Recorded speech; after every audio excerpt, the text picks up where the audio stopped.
Welcome to the Husker Army Podcast. With your hosts, Husker fanatic Bryan Knutson, former Husker wide receiver Kenny Cheatham, and Husker recruiting guru Matt Sass.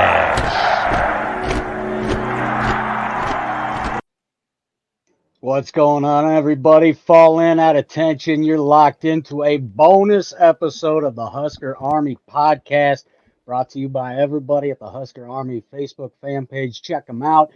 Guys, here we are with the Gen Red Pod, Ken and Scott, also with Big Red and More, Andrew and Jaden, Honke from Go Big Redcast. We had to do this. Here we are, gentlemen. We're going to discuss it. We're going to talk about why Mickey Joseph needs to be kept on as head coach of the Huskers.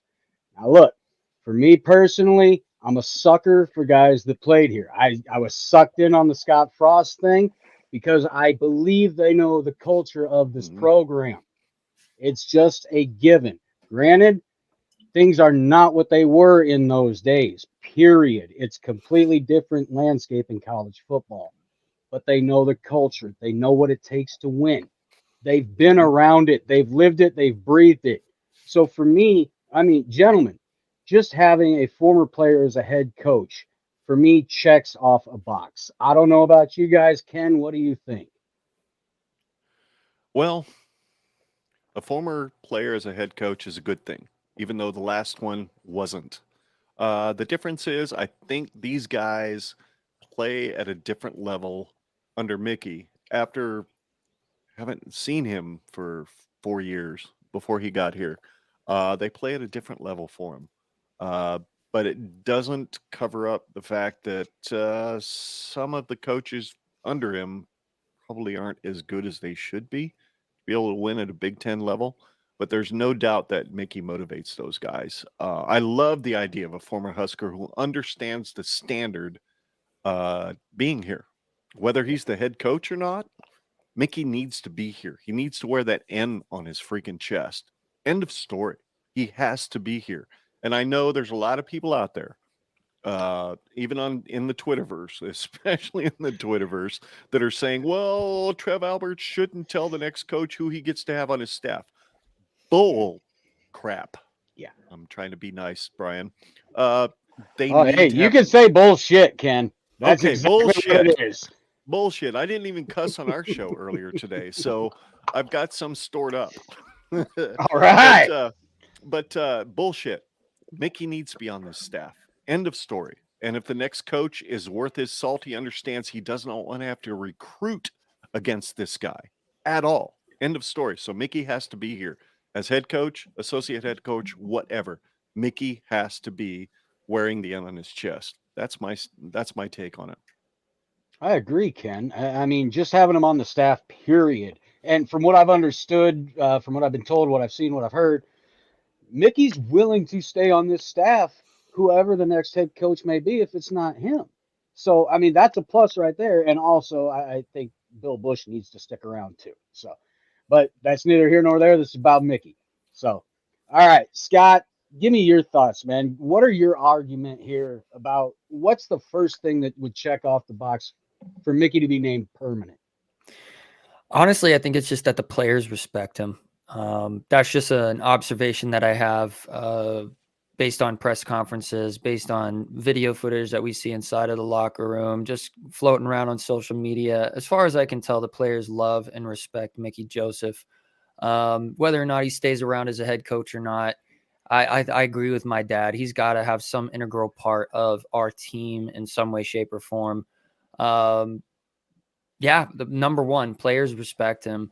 And then I think should go with that coincides with that, is that he's a great influence on the players. He's a great role model.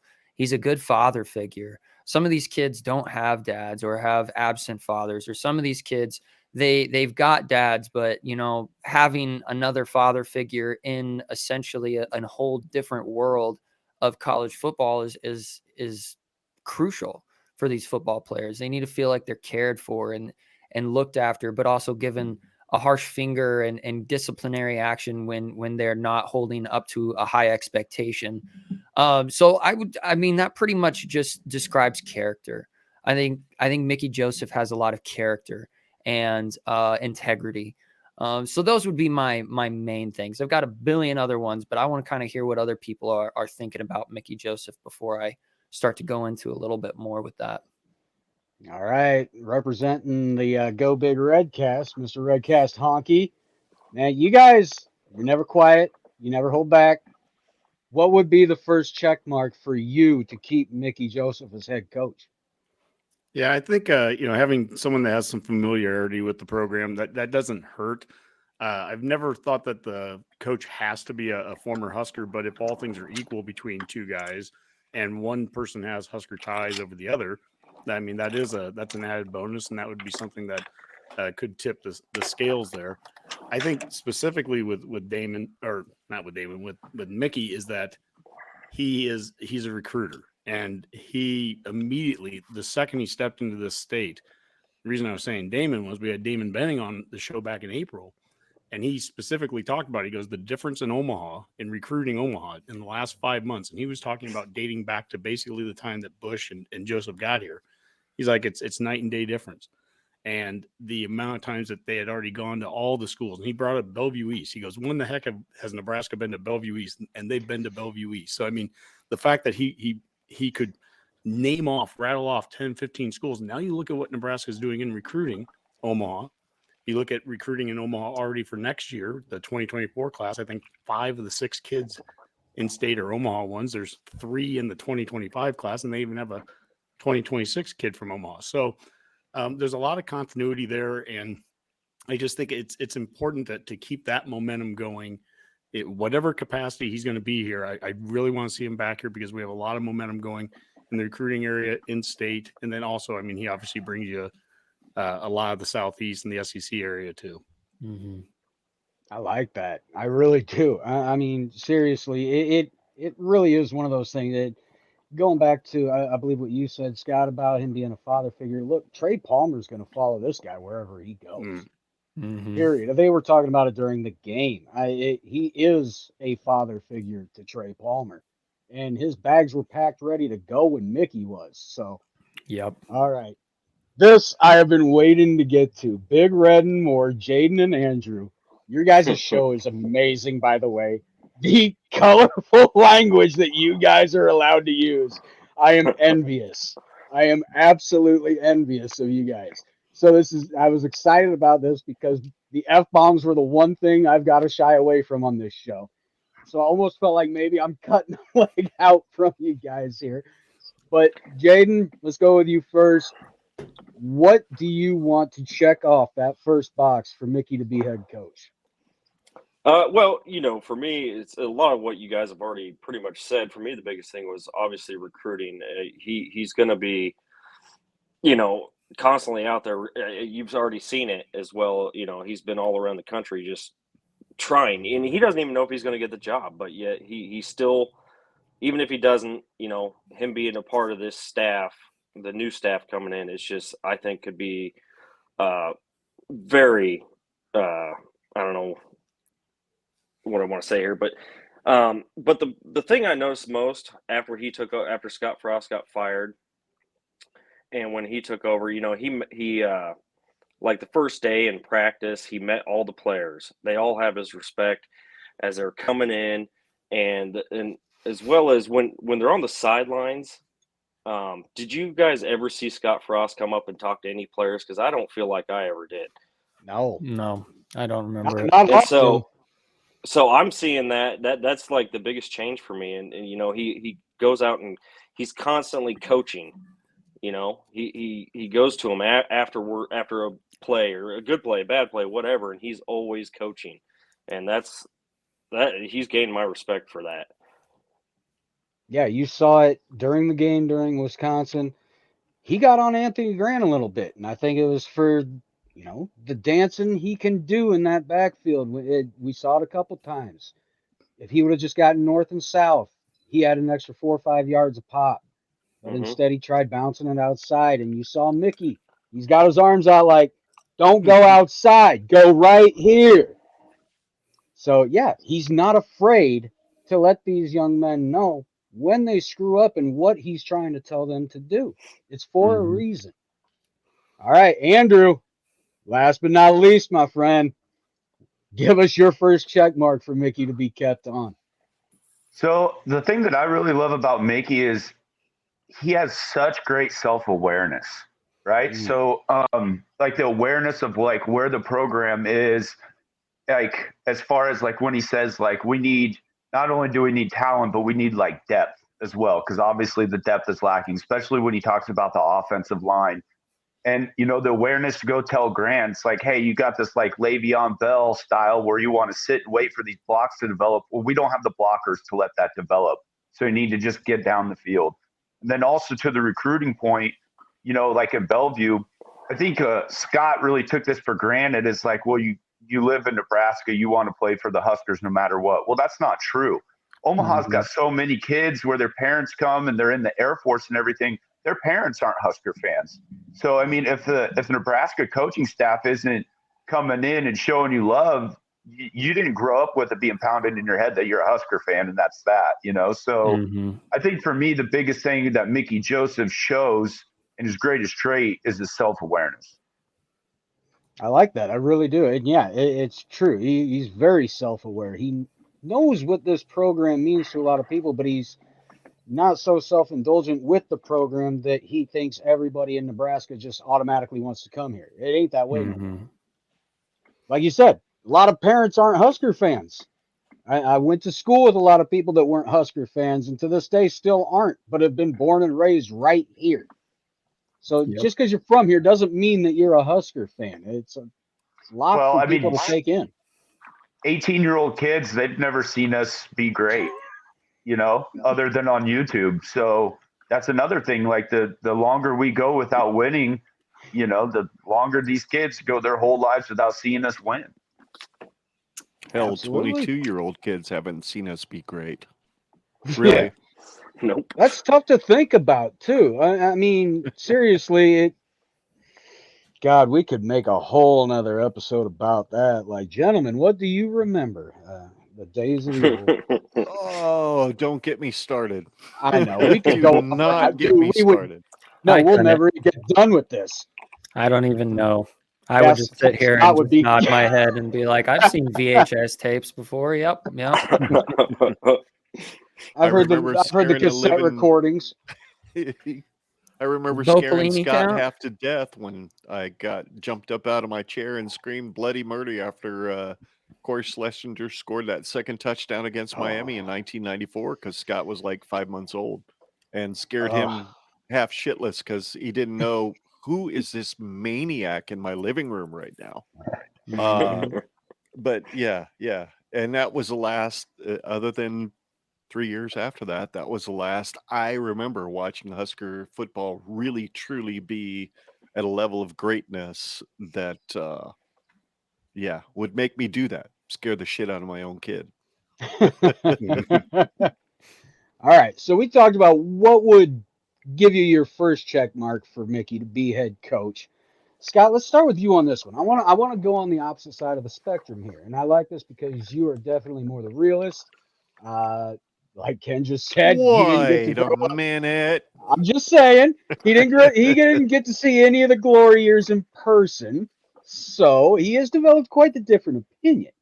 Now, on the opposite side of the spectrum, what would be the first check mark for Mickey not to be named head coach? This could be a tough one.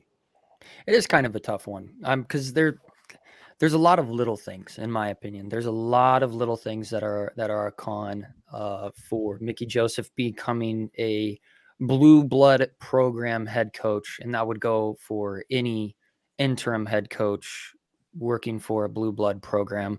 My number one thing is kind of along the lines of experience. He's got lots of experience as a coach, but he doesn't have very much when it comes to not only one, being a head coach. His only head coaching experience is with Langston University, and that's not a D1 school. And then he doesn't have any Big Ten experience either. He's only dealt with Southern conferences, Southern Hemisphere, to a little bit of Big 12 Midwest area. So as the bussin', the bussin' with the boys would say, it's the what do they call it? We're the Midwest, but there's the North. What do they call it? The Middle East. That's what they call it. The Middle East. We're a Middle East conference. Really, Iowa and Nebraska are probably the only two true, what I would consider geographically a Midwest team. So he doesn't really check off the boxes of Big Ten coach. He doesn't really have much experience when it comes to that. Can it translate? Can an SEC national championship assisting coach transition to the Big Ten and make success happen here? In theory, yeah. But we don't know. We really don't know. I'd say that my number one con would be just lack of desired experience. Let's put it that way. Desired experience. Because he's got a crap ton of experience. Don't get me wrong. I'm not bragging on the dude. I mean, he's been coaching for as long as I've been alive. So he's got experience, but does he have the right experience for this exact program where it's at currently? I don't know. I got to agree with you there, Scott. I mean, as far as I'm concerned, yeah, the experience as a high-level head coach would definitely turn me off from it. The other thing I would kind of throw in is I have noticed he's willing to let a coach make a mistake before he makes the correction. It's as if he wants them to be proven wrong before he's proven right, which I believe that's what he was doing with Shenander in that Oklahoma game. He saw how horrendous the defense was. It wasn't getting any better. Boom, gone. All right, that was your chance. With Whipple, I think he was kind of hoping he wasn't coming back in the second half of that Michigan game so he could call some plays instead of just saying, hey, what you're doing is not working. I need to take over right now. That's just my take. Those are the only things I wanted to throw in there. So, Honke, let's throw it over to you, my man. What would you check off in the cons part as far as not hiring Mickey? Well, I tend to be a kind of an X's and O's guy. And when it comes to what Mickey's done so far, I think it's amazing, all the things we've said so far with what he's done with the team and just getting the mentality of that group, back. I was concerned after the Oklahoma game that this was going to be a team that was just going to fold and we were going to have a replay of 2017, which is the worst football I've ever seen us play. We didn't have that football going on this year, but we still obviously kept losing. But regardless, a knock on him is the offense this year. And it's did you turn over every possible stone you could, whatever that looks like, during the season. He's limited. He takes over a job 4 games, and let's not try to give him say that he should have done things that would have been impossible. He couldn't go into free agency and bring in guys in the middle of the year. Couldn't do that. But did we do everything we could offensively? Defensively, he gets rid of Shenander. He puts Bush in there. We saw a noticeable difference as the season went on. Offensively, it was pretty rough. And there are some things schematically that we could have been doing. We've highlighted that a lot on the show. And there are things that we could have been doing differently throughout the season, but we didn't make some changes. And we had opportunities. There were bye weeks where we could have made some moves and some changes. And so, I mean, I think that's something that, every game he had a 9-game, audition for it. And so if you're someone that's, saying he's not ready for the position or he's not qualified for it, you'd probably point to a lot of the losses that we had during those 9 games.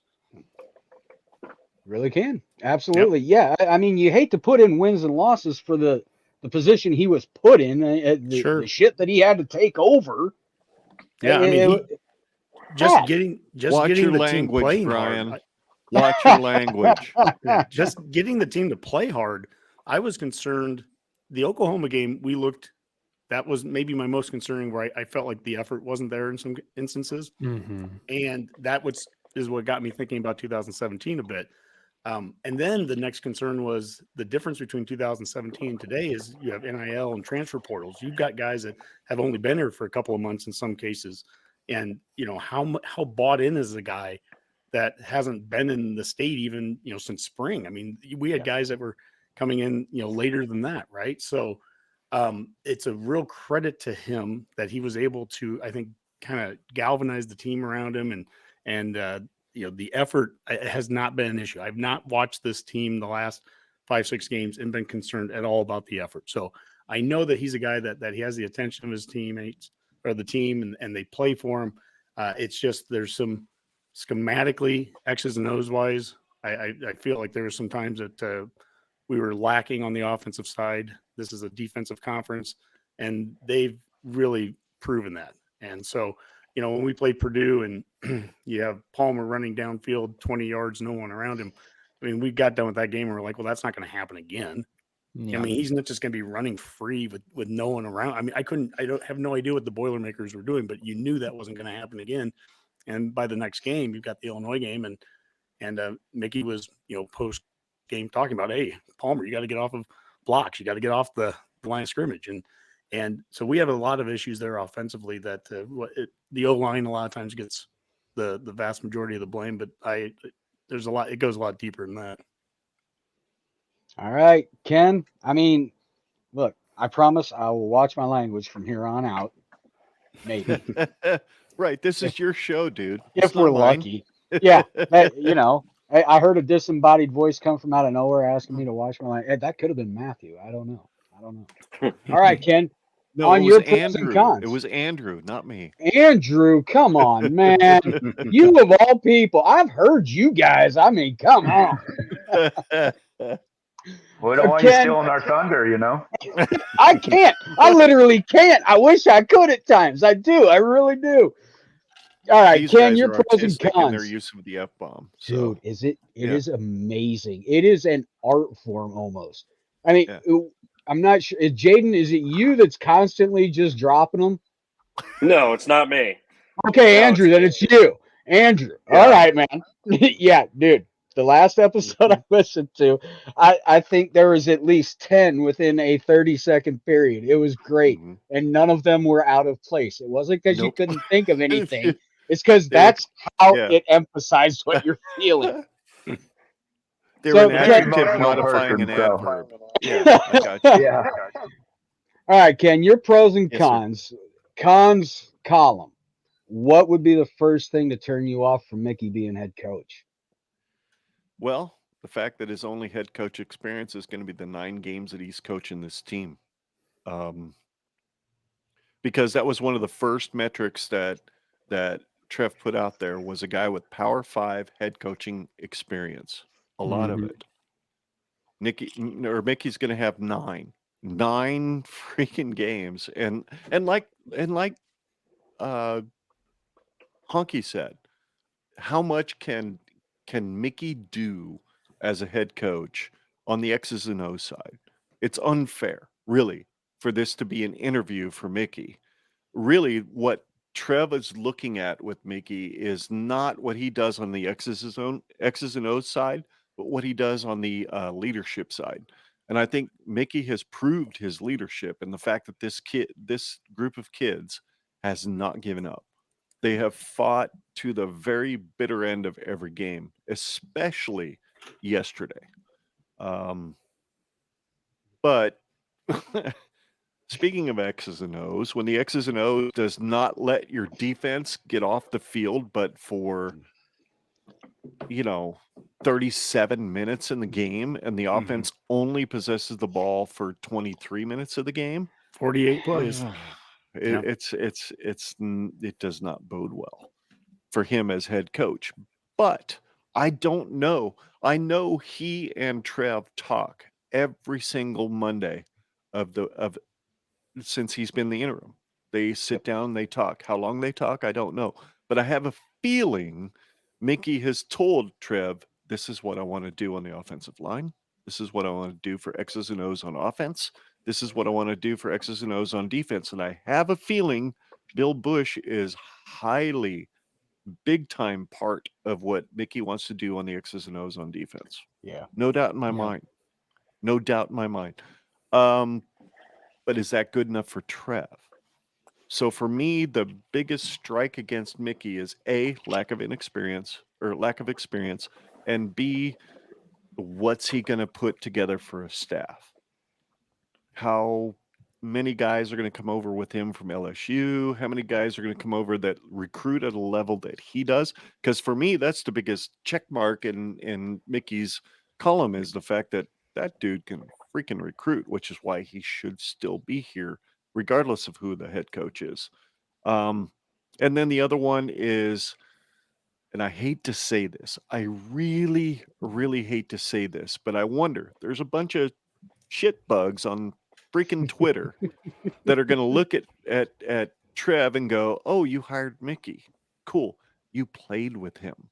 So because you played with him, how many of those fans are going to be not fully on board with him being our head coach because they look at it as a buddy hire? That's what bothers me. That's one of the things that bothers me.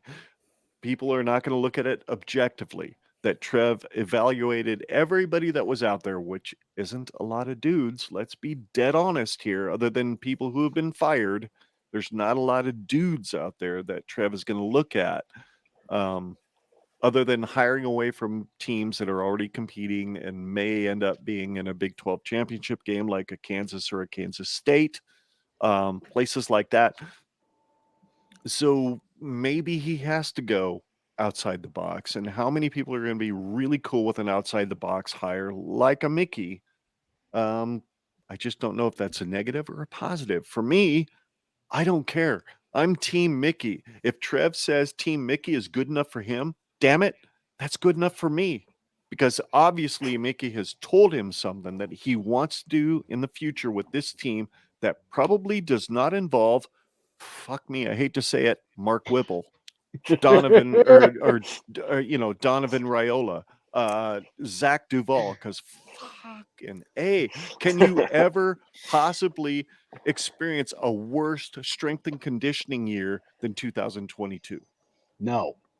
Because nobody can get off a block because they're strong as hell from the waist down, but they can't throw a fucker aside. Nobody can throw somebody to the side on defense. Nobody. Well, guys, the language has gone out the window. I think we can safely say that. We're not going to do the explicit tag on this show. I'll put a disclaimer at the beginning, and I'll make sure to put explicit on YouTube and Apple or whatever. Brian. I'm sorry. You said don't worry about it. You don't. No, he said don't worry about S words.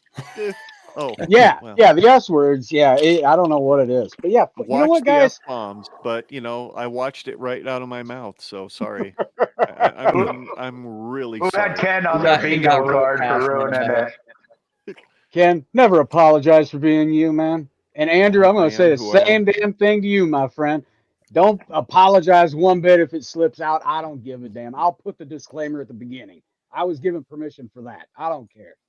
It's just a hassle to put it in. Yes, it is. All right, Jaden, for you, my man, what's your first check mark in the cons column? Well, it's been the same thing for me the whole time ever since he was tagged with interim. It's same thing you guys all kind of mentioned is no head coaching experience, especially in the Power 5. I mean, it's kind of rare you see just a wide receivers coach go straight from that to head coach. I mean, what Dabo did that, I guess, but you're not going to see that too often turn out very well. So, and then also, he's been in the South for a good portion of his career, coaching career. So I always think about, he's a heck of a recruiter, right? Yeah. But what does he know how to recruit to the Big Ten? That's a whole different ballgame in my opinion. So those are the main things that kind of get me worried about it. All right, Andrew, you've been given permission, my friend. Let her rip. Yeah. What's your column? I think for me, it's just a fear of the unknown. Like you guys said, we don't know what kind of staff he'll put together. Like, I don't think him being a head coach would be bad. It's just we don't know what kind of staff he's going to do, because I do very much see him as being the CEO coach, and not the X's and O's coach. So he's going to go hire his coordinator and expect his coordinator to coach that offense, not him. And same thing with the D coordinator and special teams. So I think for me, my biggest check or, scares me away the most is just the fear of the unknown and what kind of a staff he's going to put together. I think to Jade's point, I think Mickey can recruit anywhere.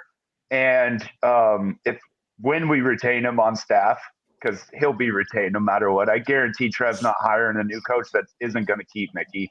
Yeah. I don't know why we don't have an NIL deal with the airport to be able to fly kids in. So the big knock on recruiting, right, is our location and like why we got out of Texas and recruiting in the Big 12. Well, parents always had games that they could drive to the game and everything, right, to go see their kids at least once or twice a year.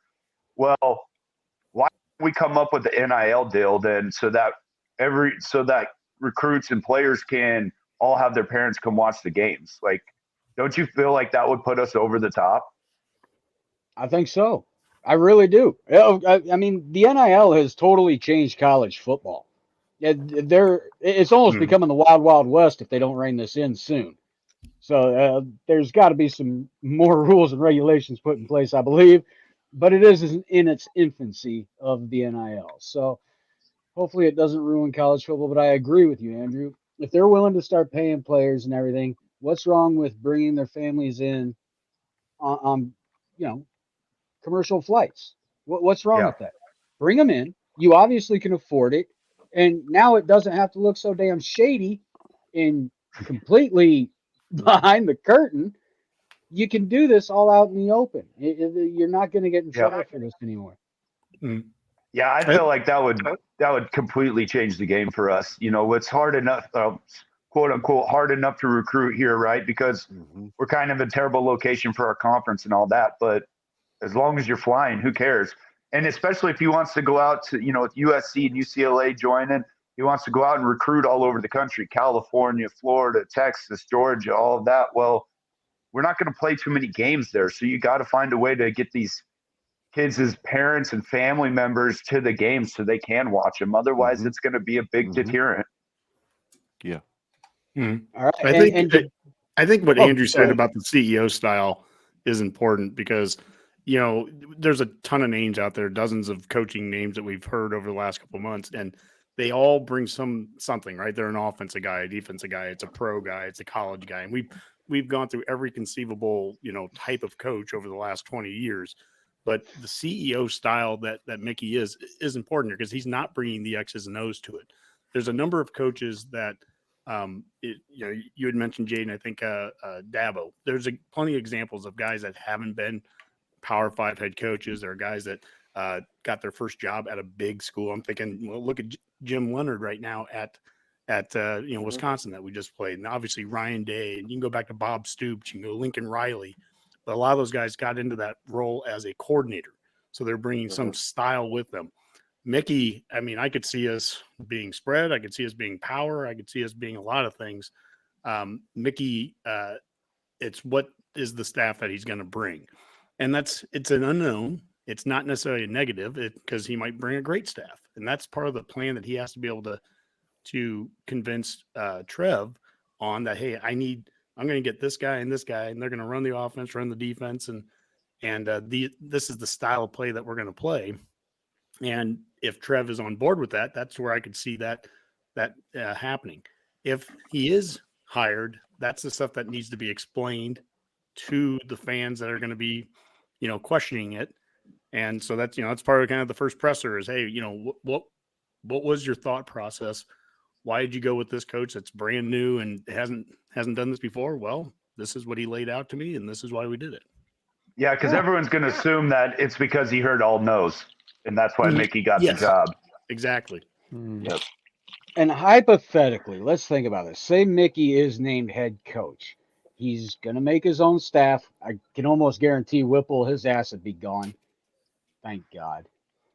All right, enough said about that. Very underwhelming. Hypothetically, he's going to get his own staff together. And Ken, to your point that you said earlier, buddy hires. We've seen in the past, they don't work very often. And I don't think Mickey's one of those guys that's going to do a buddy hire.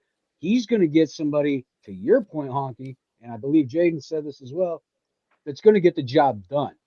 It don't matter if Mhm. we know each other or not. I want to see your resume. I want to see what you have on film, what works, how Mhm. successful have you been. I don't think we would get a bunch of buddy hires. I think, man, am I wrong in saying here that if Mickey was named head coach, he would shoot for an all-star staff? I have no doubt about that, Brian. The only thing I was saying earlier about a buddy hire was that a lot of the fan base would consider Mickey himself to be a Yeah. buddy hire for Trev because they Mhm. played together. So, because, that's been the narrative for years that buddy hires, and obviously the last staff that got hired in here in 2018 was everybody that was on the UCF staff. And back at the time, all of us were like, okay, maybe that's not a good thing, but these guys are people that Scott trusts and they're going to be Yeah. good and this, that, and the other. They're going to figure out how to make sure the Big Ten has to adjust to them. Right. And it didn't work out. It just didn't work out. If your buddies are good, hire them. I have no Yeah. problem with buddy Yeah. hires. God If they're good almighty, I have coaches. no problem with it either. Bob Diaco was he was a Broyles Award winning coach and not a buddy hire, Mhm. but it was a terrible fit here for what we were trying to do, right? So So, he would have And he wasn't not exactly being a it. great fit at Purdue either. So No, not at all. The thing that Mickey does, he appreciates the talent piece of this. And look, there's X's and O's, there's Jimmys and Joes. I've already stated I'm an X's and O's guy, but the best teams obviously are the ones that have the best X's and O's, and they have the Jimmys and Joes running it. And what Mickey does is the combination of he is a recruiter. If you read that, I think it was a Sports Illustrated article a couple weeks ago where they followed him during that one bye week, and he's sitting there doing recruiting meetings, and he is hounding his assistants. That player you looked at last week on the recruiting trail, is he a starter on day one? He's getting detailed on that. And so one part of talent is recruiting it. The other part of it is developing it. And so right now, if you look at me, I'm looking down every once in a while. I'm looking at my fantasy team because there's Justin Jefferson, and that's one of his receivers that he sent on there. And there's Chase, and some of the best, NFL wide receivers are guys that he's been coached, the tutelage under him. So it's development of players, because look at the offensive line the last 4 years. We've recruited top 100 guys left and right, Prohaska and Benhart and Corcoran. So is it a recruiting issue? Is it a development issue? Is it an X's and O's issue? I don't know, but it's not as simple as just saying, well, we just don't have talented guys, right? Because unless the recruiting services are lying to us, we've tended to do pretty good on the recruiting side of things, and we tend to do pretty poor on the execution and the outcomes. Yeah, the production hasn't quite been there. For the recruits we've seen come in, we're not getting the production out of them that we should. That's for damn sure. Now, there's go ahead, a Ken. good, yeah. I would say what Honke just said is absolutely key. Production is one thing, because dude coming out of high school, I've seen the Corcoran tape, I've seen the Benhart tape, I've seen the Prohaska tape. These guys kick everybody's ass. Yep. On the field in high school.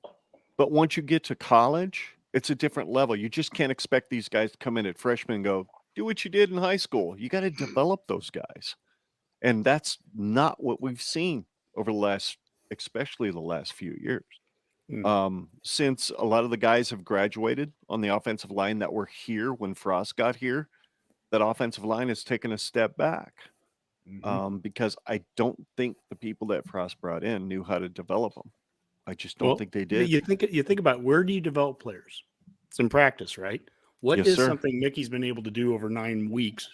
At least he's been able to insert some of his ideas when it comes to practice. Not all of them, but something as simple on defense as tackling, right? I mean, we've struggled at tackling, right? Okay, well, we have gotten better. But O-line, D-line, how much ones versus ones do you do? I mean, we talked with Osborne earlier this year, and that was we went deep into 90s offense and what were some of the things you did and what were some of the traits you did. And physicality is a big deal. And, yes, sir. That we're not losing football games because we're in the Big Ten. We're losing football games because we're not playing good football at times. And you're going to get better if you're playing against good and you're being physical in practice and you're doing the things that it takes to win in practice. Exactly. And who's benefited more from being more physical in practice than Ernest Hausman? Oh my That goodness. dude has been a Ooh. beast. I mean, Mhm. if he hits They somebody, brought him up. He was everywhere. sideways or they're going backwards. And Yep. how many people on that defense can you say that about besides Ernest Hausman and maybe Garrett Nelson, Ty Robinson when he gets free to do it? Ernest has absolutely benefited from live tackling as a true freshman. That guy is going to be scary good here in about 2 years. Scary. He's only good. going to get quicker and stronger. Yep. I mean, Well, as He long as should. the ball's not He here. should. That's just me. yeah. Long as Ideally, he's, you know what? Let's kind of go off the subject here a little bit. Strength and conditioning. Look, we've all seen it. It's an issue right now. And what I don't understand is this. It's not the same defense we had last year, but we had a defense that carried us through many games and gave us a chance to win a lot of those games. And we expected them to be even better this year, but we're seeing just absolute shit. They're getting worn down. They're out on the field too long. Granted, I know that's a lot on the offense. But what has happened in strength and conditioning from last year to this year? Time of possession. Scott, what do you think? We haven't heard from you in a little bit. You're just sitting there. I'm thinking. I'm absorbing. I'm Oh, okay. listening. Okay. Yeah, from my observation, I am not an expert by any stretch of the imagination. But from my observation, what I see in the strength and conditioning program is the inevitable bubble that we were going to expect to see. That we had a lot of super seniors last year. We didn't have particularly great defenses for the first 3 years of the Frost era. We just so happened to have that COVID super senior year last year with some pre-developed talent that honestly, I think it was all talent. I don't really think it was strength and conditioning. There is definitely evidence. I'm going to blank on the name, so I'm not even going to attempt to it right now. But there have been multiple NFL scout players. I mean, even starters that went to the NFL, and the strength and conditioning coaches for these NFL teams looked at our guys and said, whatever it is that you learned at Nebraska, forget about it, because you guys were so damn behind with the times. I don't even know how in the world you made it on our team, because you are weak. You need to change everything about your techniques. It's all bad. In the gym specifically. So that is like that. When I heard about that, I was like, holy mother of God. No wonder why we've had a quite literal bend, don't break defense, because that's all their strength and conditioning has ever been, is a bend, don't break. So I really think that what we've been seeing this year is just that coming to true fruition. Is we don't have an actual guru in our strength and conditioning staff. Zach Duvall is not it. What we are seeing, I think what I have noticed in the last 5 years of this specific era of Husker football, post Scott or pre and post Scott Frost, is that our team gets better with live reps, but they hit a ceiling. And once they've hit that ceiling, they can't go much further than that, because they're not getting anything out of their practices. I want to say practices, but they're not getting anything out of those weight lifts that they are supposed to be having throughout the week. And so they're only going so far. They're only able to get so much intramuscular strength going for them. So I really think, we've got to change something on our strength and conditioning staff. We've got to get a state-of-the-art mindset going into our program. We need somebody who's on the cutting edge of strength and conditioning, rubrics. We need a guy who knows the science of strength and conditioning and what is up to date with the NFL. And honestly, the top 5 teams in the country year in, year out. What is Alabama doing? What is Georgia doing? What is Clemson doing? What is Ohio State doing? What the hell are they doing? Why are their guys good the second they step out onto the field for every season, and they only get better throughout the rest of the season, and they're able to close out games?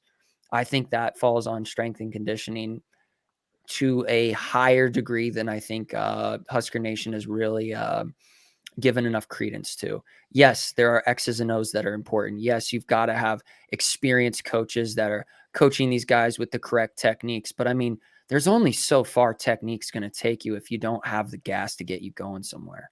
So that's just my observation. I'm completely capable of being full of shit. So if I am, like, definitely, learn me a thing or two.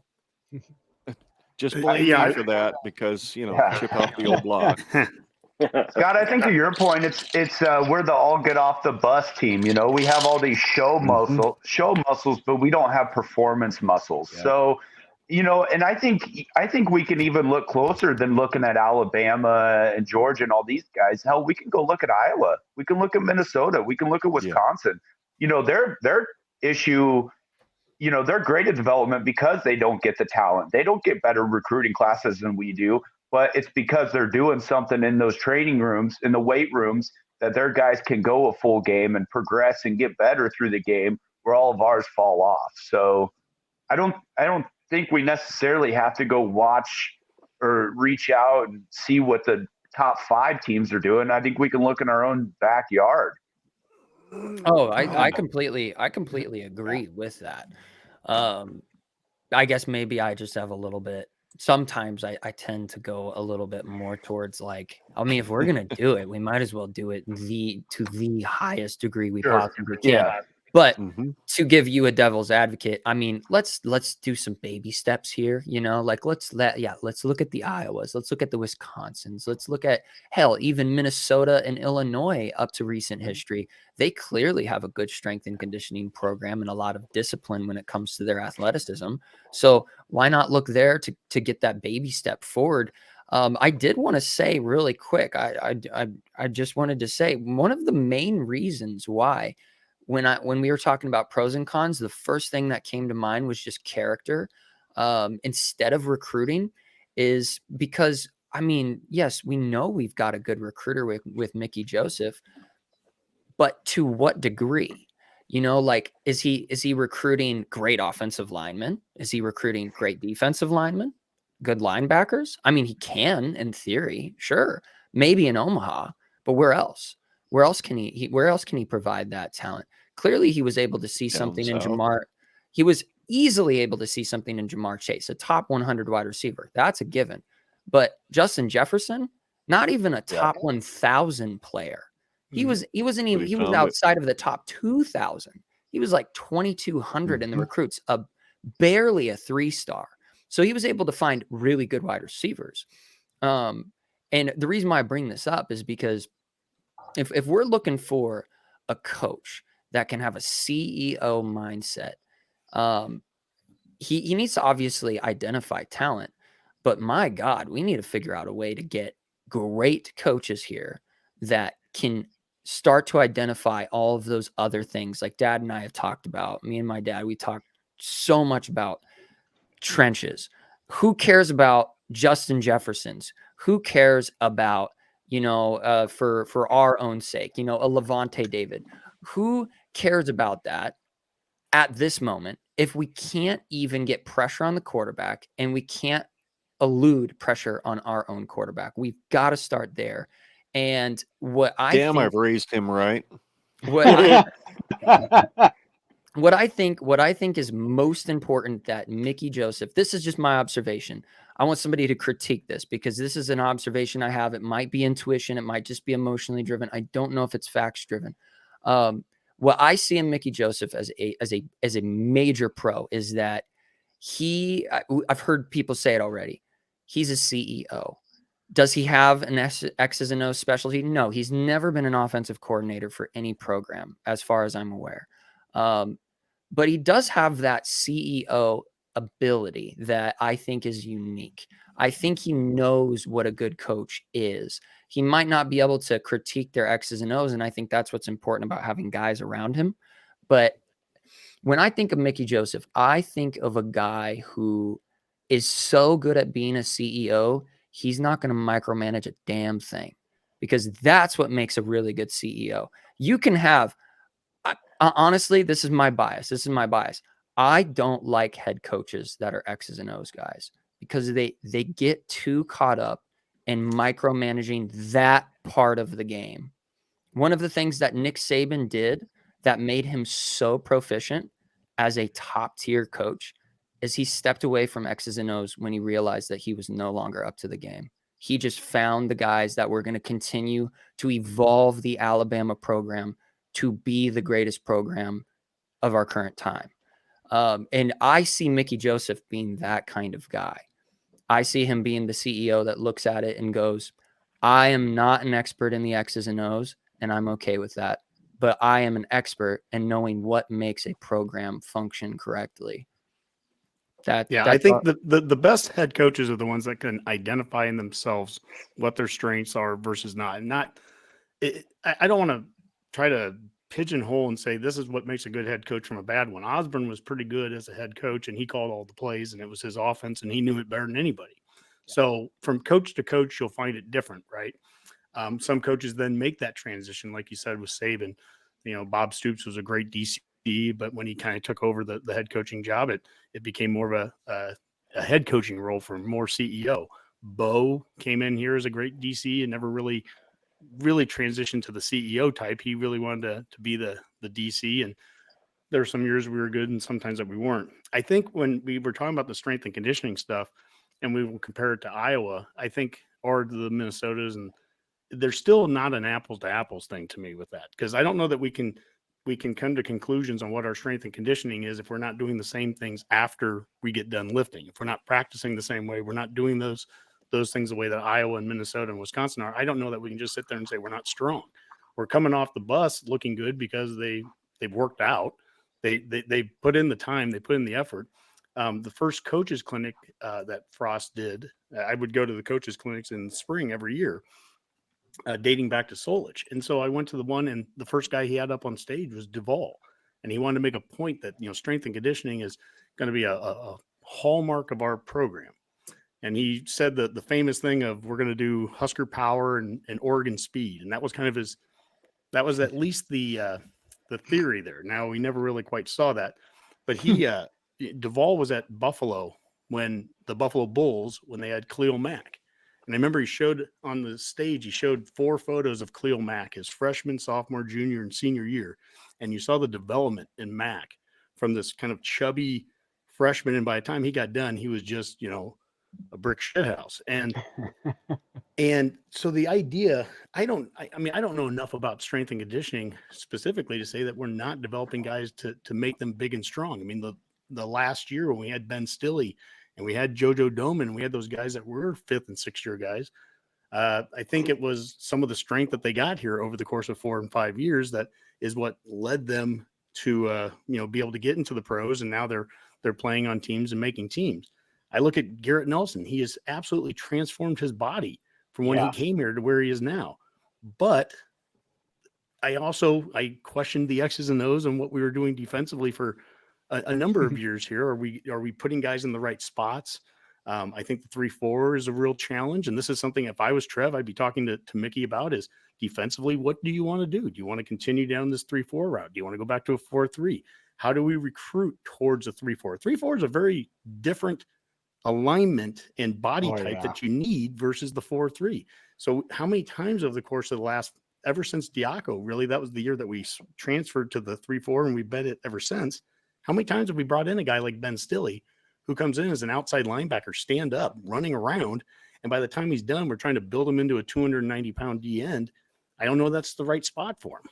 And so getting guys identified and into the right spots. Look at Garrett Nelson. Now he's putting his hand in the turf, and if he just goes and rushes and is a true rush end, he's pretty damn good.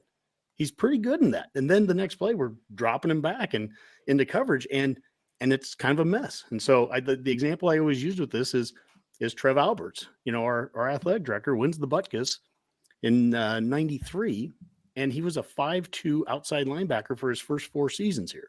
Stand up in coverage, and when they switched him to a 4-3, he was no longer an outside linebacker. He was a D end. He rushed on every single play. He got 15 sacks, I think, that year. And that's what got him into the pros. He won the Butkus. He shouldn't have. He should have won the Lombardi. The Butkus award goes to an outside linebacker. He wasn't that. But again, that gets into X's and O's. And that's how do you translate all the strength and conditioning you're doing into play on the field? Then how are you practicing that? All those things like come into play there. I mean, what it does is it doesn't make me feel good right now because it leads me to have more questions about what have we been doing the last 2, 3, 4, 5 years. And defensively, it's an enigma to me because we kept improving every year under Shenander from year 1 to 2 to 3 to 4. And then this season, it completely dropped off. And I have a lot of questions. We did some things differently schematically. We bring O'Shawn in. We're gonna blitz guys. Man, we're gonna have so many sacks and everything. In the first 2-3 games, you could barely find Tanner and Nelson and O'Shawn on the field at the same time. No Let alone pressure. they weren't rushing at the same time. They're dropping back into coverage. So I'm probably going off into a different tangent there. But oh no, not at all. See, in my No, that was opinion, the way Zach Duvall could save his job ultimately is if he's just willing to evolve. We had a legendary coach back in the day. You guys may have heard his name, Charlie McBride. He revamped that defense. He went down south to Florida, studied how their defenses were so quick and fast. So he transitioned into a 4-3 for a base, made these guys quicker, stronger. If he's willing to go to the Ohio States, the Bamas, places like that, learn what they do and transition it here, you could save your job. My question is, I don't know that he's not doing that, to be honest with you. I really don't. Now, I don't think if we're bringing someone from the outside, if we're hiring an outside head coach, they're going to bring their strength guy anyway. Yeah. So I'm not trying to defend Duvall or try to save his job here, but Duvall is right out of the tree of Boyd Epley. I mean, he was right there in the 90s. In fact, they brought, I think it was Mike Archer, I think was the other guy's name. I might have the last name wrong, but I've watched Duvall giving strength and conditioning, presentations. And I mean, it's all about the science, right? I mean, I think you'd hear a lot of the same things he would talk about that any other strength coach would anywhere else. I'm not knowledgeable enough about it, to be 100% honest, to sit there and say where he's doing something right or wrong. But it's hard for me to sit there and the X's and O's changes that we made there, McBride, that's awesome. That's on the DC and the head coach to make those changes. Duvall, his job is to get guys lifting. And the science, by the way, the science that they do in the weight room, Tyler Kai, the associate AD, he just gave us a tour on Friday of the stadium, and we were around, and we've done this a couple times with them, and we were in the weight room, and the weight room's going to double in size as they open the new facility next summer. But we're inside of squat racks, and there's your little iPad system, and I mean, it is science down to a core. They have a squat machine where each foot is on kind of a weight thing on the ground, so it judges how much, if you're putting more pressure on your left or your right, maybe you're favoring sensors in the floor or whatever. Yeah, exactly. So wow. And then if you are putting too much pressure on your left because maybe that's your strong leg, they can do more exercises on your right leg to try to build it up. So I mean, they're doing a lot already, I think, with the same technology that the Alabamas and anyone else are using. I mean, there is nothing that Nebraska is short of when it comes to facilities, research, any of that stuff. I mean, in fact, good Lord, the whole East Stadium. I mean, the stuff that they do when they bring kids in on day one and they get a baseline of a kid. They'll put stuff all over their body and figure out every single little nook and cranny of them, so that when they go into concussion protocols or they get injured, they have a baseline where they can say, well, this is what he was like on day one. And yeah, this is where he's at now. So again, I don't know. I mean, I have questions about a lot of things. But have you ever watched or gotten interested in rally car racing? I know this is an odd question, but have you ever been interested in that? I have not. Okay, so the way that I look at strength and conditioning is that you can have the fastest car built superbly, engineered. The science behind what built the car is absolutely phenomenal. But there's one aspect that makes that car good, and that is the driver and the caller. The guy who's sitting next to the person who's driving the car, telling him right turn 6, left turn dip 5, and he's like basically labeling out what's going on in front of him every step of the way so that the driver can make the right judgment calls of how to make that car go where it needs to go at its peak speed and efficiency. And it also really depends on how competent the driver is. And the reason why I bring that up is because you can have all of the bells and whistles of a weight room, but if there isn't a good driver to make that weight room as efficient as possible, a computer's only going to take you so far. And that's where I think that we are behind in our program is we've got all of the bells and whistles coming up here soon, but do we have the brain behind it to actually make it come to fruition? I don't think so. We would have seen something a little bit different in the last 5 years if that were the case. That's my opinion. I think where I challenge you here is that it still comes down to practicing football is how good you're going to play on the field. And so Zach Duvall, our tackling is going to look like we're a bunch of weak guys out there if you're not practicing tackling, and that's not something we've seen it. So, so to be devil's advocate, you're saying like, yeah, maybe Zach Duvall isn't as bad as we think he is if we were to have, I don't know, be tackling and conditioning our bodies to the appropriate environment. Yeah, I mean, if we were. It's one thing. What are we doing in practice with our offensive line? I mean, I defend the O-line sometimes, not because I think they look great out there. They don't, right? But what are they being taught to do also? All offseason, Frost brings in Raiola to run.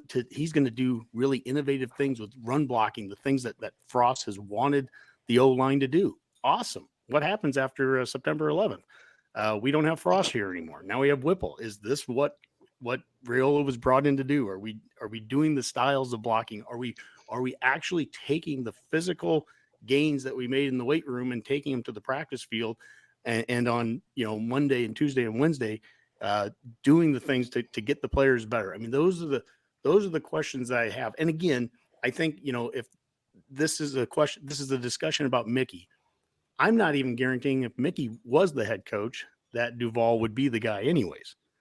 Just because he's here. I mean, I don't believe that, but I definitely that was think going to be my question. If you're bringing someone in from the outside, if it's not going to be Mickey, then you're almost guaranteed. I mean, you almost never see a strength guy stick around if you're bringing an outside coach in. I mean, a lot of times those guys already have their guy that they're going to bring with them. Yeah. All right, guys. Well, look, holy Christ, we've been going over an hour. That's the first time I've done an episode over an hour in a long time. Very long time, but I'm damn happy we did.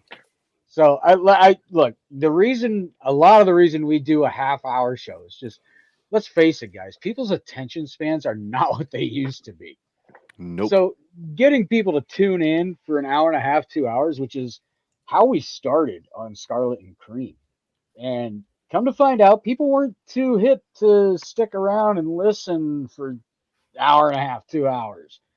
They'd come back maybe here and there, but yeah, I found out it was a lot easier to keep people in and try and keep it tight. So you're trying to tell me we need to shorten our show? No, it works for other people. It just didn't work for us. I got you, man. I'm just messing. Yeah, we couldn't keep people around and started asking around, and they were like, yeah, you guys kind of go off a little too long. So I was like, all right, well, shit. Yeah, see, we have people tell us the other stuff, like a lot of times people like, I like the off script stuff that you guys get into the weeds, some people, it just depends on the person really. But like, I've had people tell me that too. So like this year I've started doing more of like bulletin points, and like, I've had some people tell me you need to quit being so serious about going back to your topics. They're like, we like it when you guys go off the rails a little bit. So to each their own. Yeah. Yeah. See, Honke, you guys been doing this for a while. I mean, what's the biggest criticism you guys have got? Oh, I mean that we've got Kool-Aid guys, or you're not,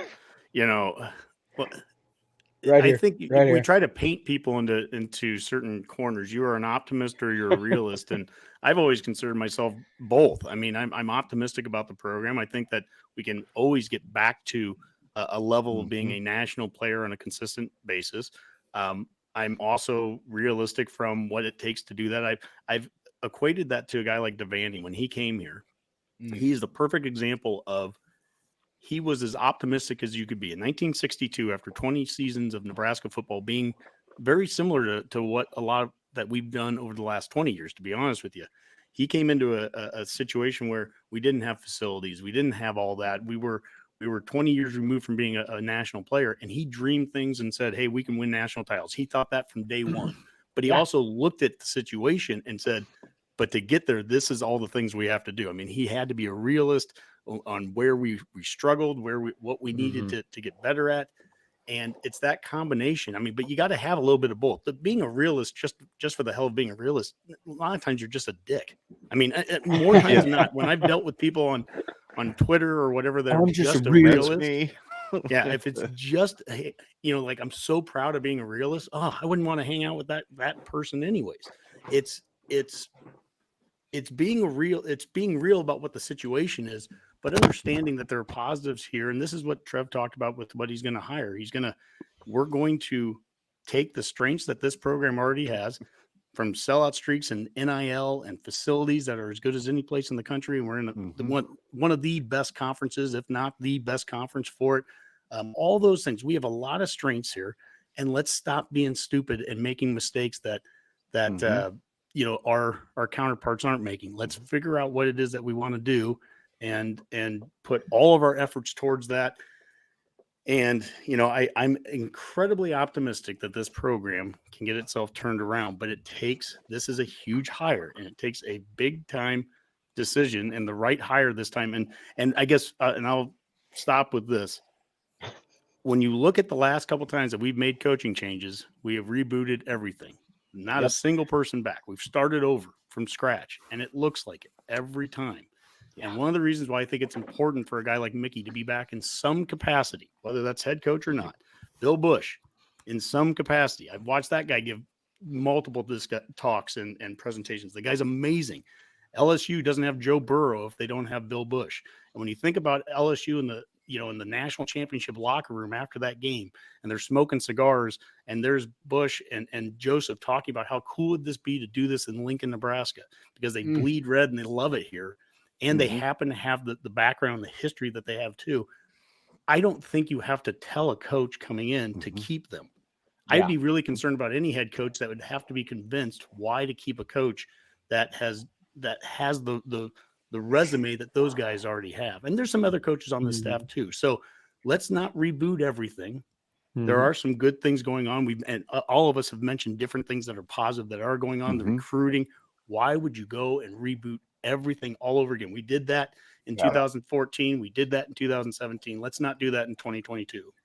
So I think to your point, that's kind of like the Browns, right? So the Cleveland Browns kept constantly having all this turnover all the time. The one thing that they needed is they needed to sift and ride themselves through the crap, through the pool of crap or whatever, and swim through it. Just because they needed stability. They didn't need the constant turnover. It needed stability. So I think to your point, even keeping Busch as, even hell as an analyst, for Christ's sake, because the guy already said, if it's not here in Nebraska, it's nowhere else. Like, I'm staying in Lincoln with, his wife and daughters and stuff. So I think those two bring a stability and a realistic optimism that we need in this program.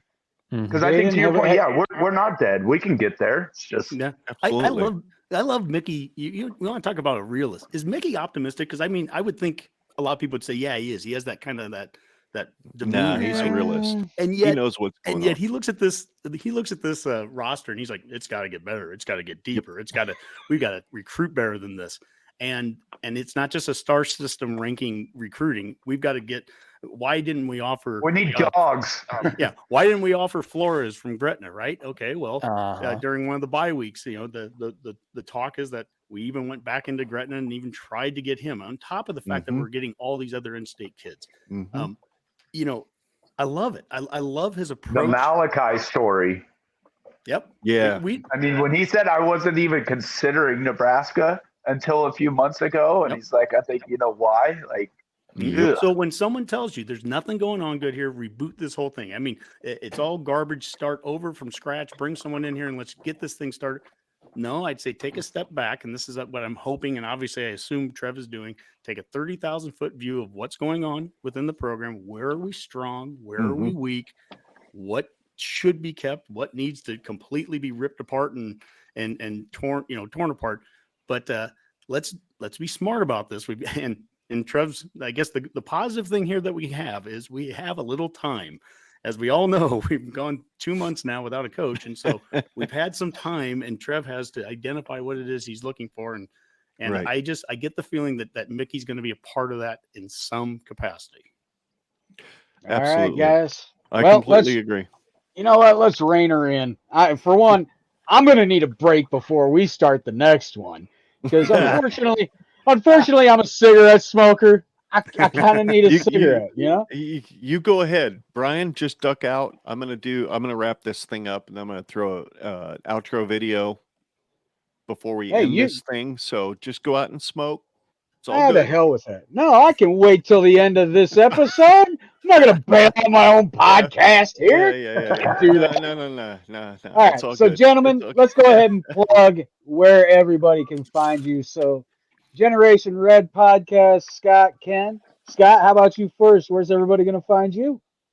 Well, you can find me specifically on Twitter at ScottGenRedPod. Scott spelled with 2 T's. The second one is silent. Yeah, that's basically where you can find. You're so not freaking Scottish. Yeah. So yeah, that's where you can find me directly. Dad, where can they find our overall socials? Yeah, at GenRedPod on Twitter, Facebook, YouTube, and Generation Red on your favorite podcast app to download the audio show of this particular show tomorrow morning or Tuesday morning at 8:00. All right, Redcast Honke. How about yourself? Give everybody the plug, man.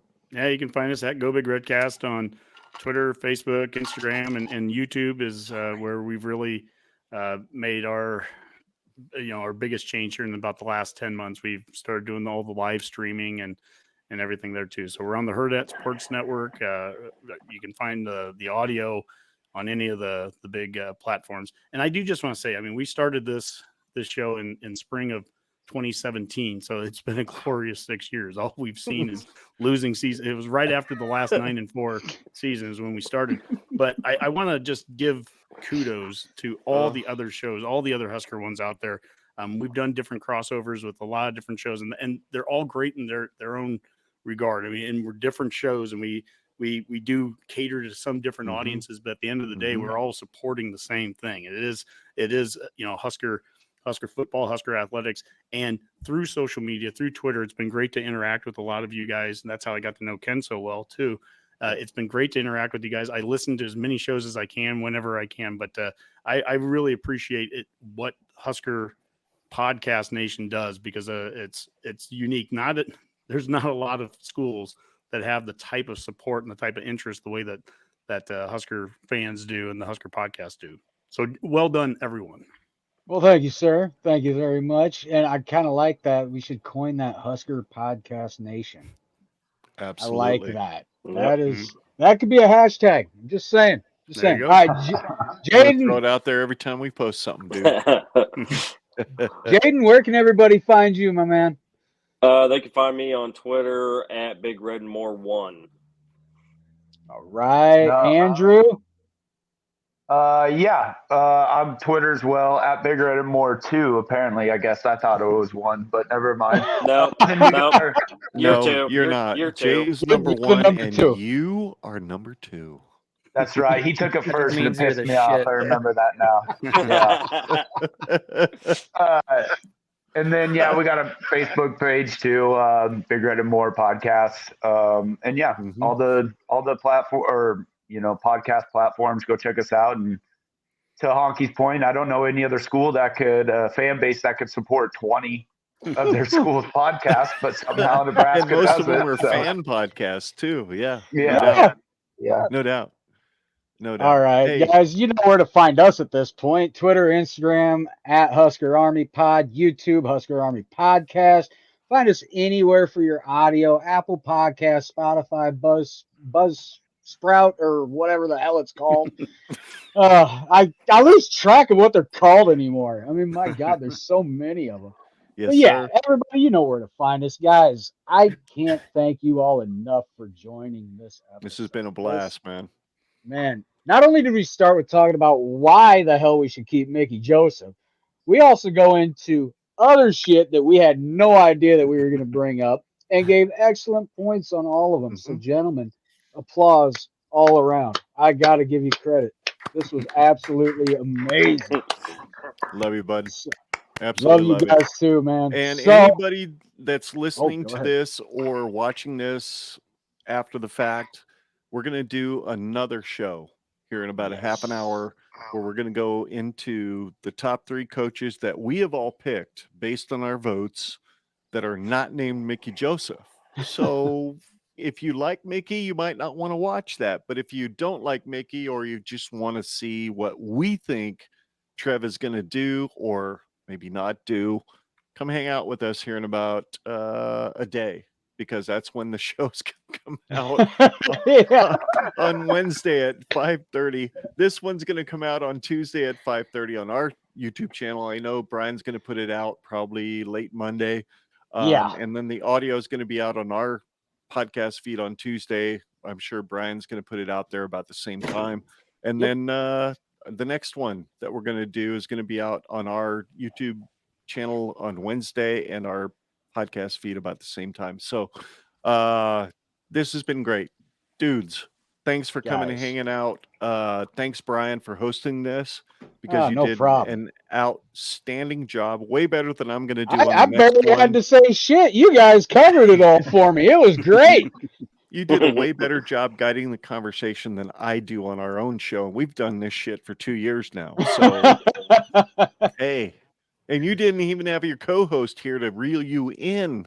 I know. Kenny is the voice of reason a lot of times. I'm not going to lie. Awesome. I'll start ranting. I'll look him dead in the eye on camera and realize I've said too much and gone too far. That's why I just like, all right, Kenny, what do you think? What do you think? He shakes his head. Pretty much, yeah. Or it's a 5-second moment of silence, roughly. Yes, sir. Hey, thanks, Bryan. Thanks for doing this, man. Thank you, guys. I can't wait to hang out with you here in a little bit. All right, take care, guys. All right, later. Oh, wait, you gotta put us at ease, right? Oh, well, yeah, of course. You know, I feel stupid for this now. Yeah, Husker Army, you know the deal at this point. At ease, and you are all dismissed.